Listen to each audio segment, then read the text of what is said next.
Well, hello. This is my video for World on Fire, pages 259 through 288. And essentially, in reading this critique of democracy and the market system in the world today, I kind of laughed. That was my first reaction to it. And I laughed because it reminded me of a conversation that I had with a BYU alumni. I don't believe he graduated. His name was Ji Chen. He was of Chinese descent, and he lived a part of his life in China, but grew up mostly in New Zealand.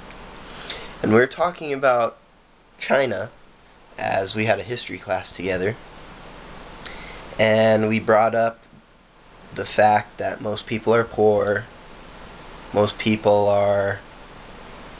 have no say in the political system.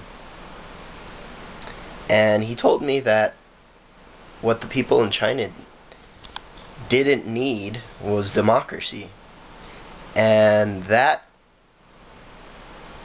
as an American, corresponding with my worldviews on democracy,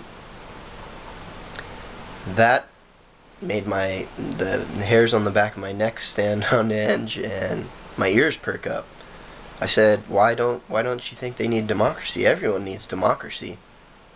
And he told me that they're a nation of farmers. They're poor, peasant people.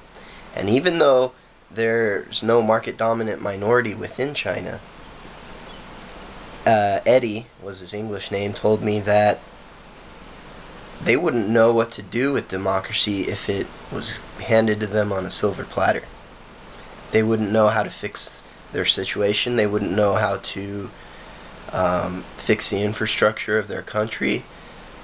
They wouldn't know essentially anything, was his argument. And so I found it very funny that this last section of the book, World on Fire, had to do with democracy. I don't believe, like the book says, that democracy is a skeleton key for the world's problems.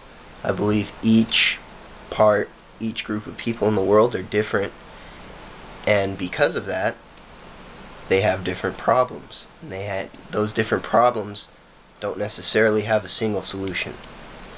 Now, we talked about markets and democracy, and how democracy isn't something that's going to be a cure-all for every nation on the earth.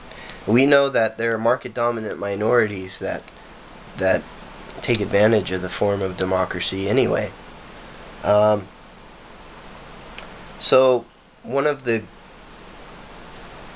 arguments that Chua makes was that markets in those respective countries need to be stable first and foremost before the political process gets turned toward democracy.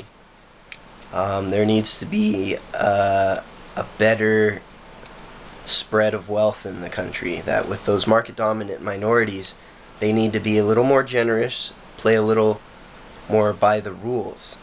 And essentially what democracy will do is, from the underside, it will help those impoverished people, the market majorities, by implementing tax and transfer programs, by implementing social programs that will alleviate the poor, but will also give controls so that monopolies won't form in the country. Things like that. Level the playing field is the verbiage that Chua used. And so there needs to be stakeholding, there needs to be human rights given to those people that can apply to their situation in the market. That those people need to be given programs that they can take advantage, they can obtain capital and invest it.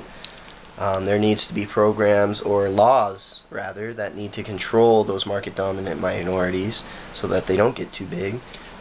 In America we know them as antitrust laws, to guard against monopolies, even though those monopolies happen anyway.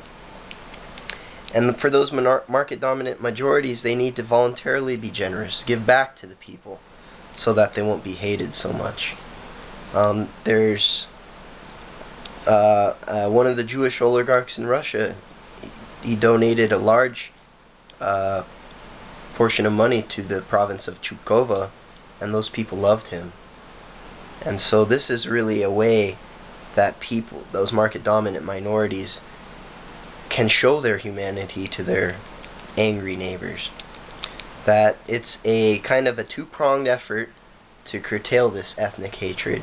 One on the government side, using democracy, but of course we know that's not going to be, that's going to be molded to the country in which the problems are, but it also needs to come from the market as well, that those powerful people need to give back.